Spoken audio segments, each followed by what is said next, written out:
Michael, we were talking earlier about the fact that Dr. Eli Metchnikoff's book was written 100 years ago this year. That's right. And probiotics, things like Lactobacillus acidophilus and other strains have been around for a long time.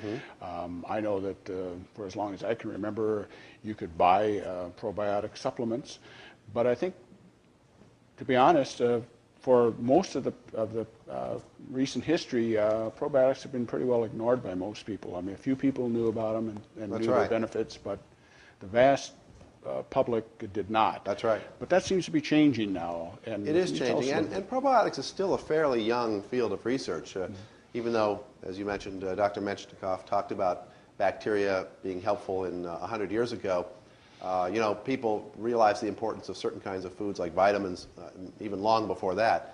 So only since about the early 1980s have we seen any commercial probiotic supplements on the market. That's, you know, seems like a long time, but in the field of research, there's still a lot of work to be done. There's still a long ways to go.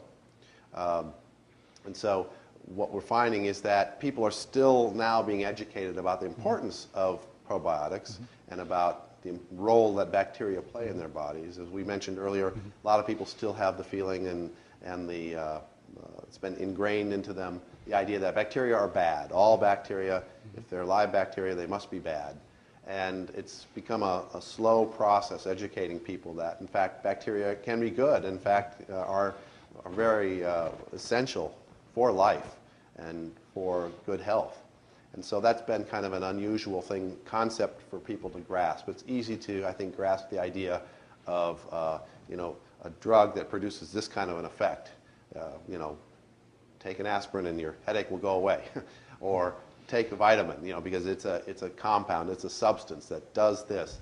And probiotics are definitely a little more subtle. They don't produce exactly the same results in every person.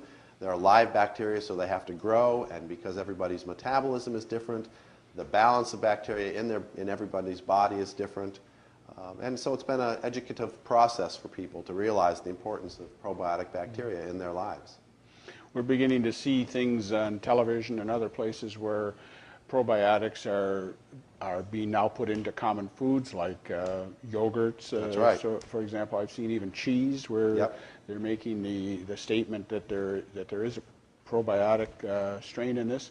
Can you, if you were to consume those products, do you know, or can you tell us anything about are you getting meaningful amounts in these kinds of foods? Well, that's hard to say because most of these products don't make any claim as to the amount of bacteria that you're getting when you consume them. They say they're in the product, and that may well be true. But without saying how much you're actually getting, it's hard to determine whether that's really of benefit. And so I think it's possible to say, sure, let's try it and see if it works.